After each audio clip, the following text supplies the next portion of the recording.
This podcast is sponsored by Scispot, the best tech stack for modern biotech.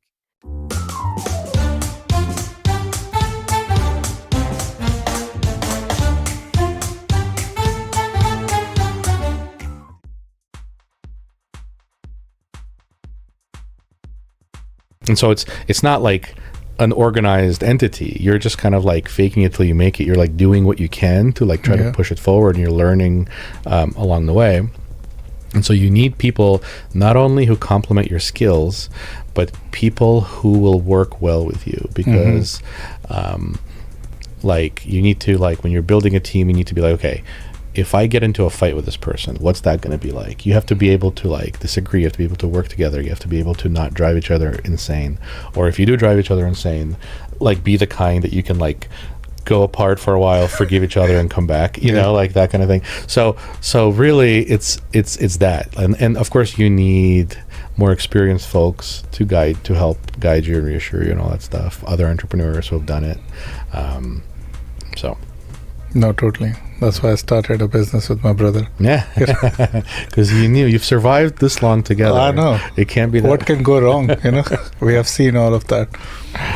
So no, that's very helpful. So you need doers, but you also need people for credibility sometimes. Before starting business, I never realized how important is the credibility part, right? Because you're new, and people don't like to be guinea pigs. Right. They want to make sure there's someone else who approves it, or someone who has worked with you. You need someone to start the process, though, right? That's true. You need to get someone to buy into you, to bet on you in a way early on, before you have credibility. Yes. And so you have to find some way to get that credibility started. Yes. I think once you have one, they tell their friends, or whatever. So but absolutely, and like, how do you do it? Like, how do you go from zero credibility to some credibility? Right. You have to like talk to someone and convince them to take a risk on you. Right. All right. And to get that ball rolling. And so that's also really important, that someone on your team knows how to do that. Yeah. Even in early days, when you speak with VCs or people are like, yeah, that's cute. Like, show me how will you make an impact. Share the success story. Yeah. So I think it is like initial, like a threshold that you have to cross. It does take some effort. Right. Well, and in a way, they're testing you, because it's a test. It is. Right? It's like, can they do this? Right. Because they're trying to measure your go-getterness and like how scrappy you are, and can you actually do it, right? And so you kind of have to get ready for that search for credibility, right? For that, like, how do I convince people that I'm legit? Right. And there's a lot of that.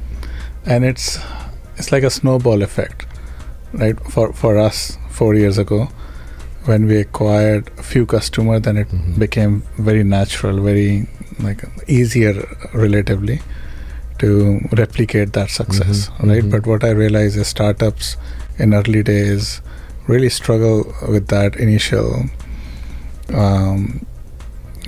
fight for credibility. Yeah. So, Yeah, I think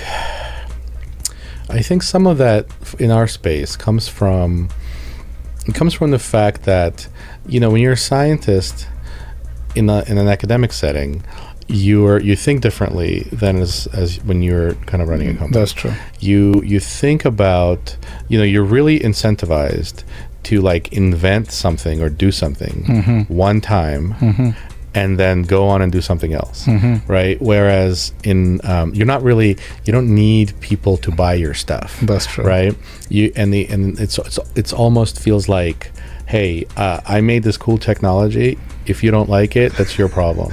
Like, that's like that, right? Like, you write a paper, there's a bunch of reviewers who say this sucks, this is terrible, and you're like, F you reviewer number one, F you reviewer number two, like, and so usually reviewer number one's the good one. So you're like, I love you, reviewer number one, reviewer number two, you're cool, reviewer number three, F you, I don't care about what you say. But you can't do that when you're selling, right? You have to think about what other people want more than what you want.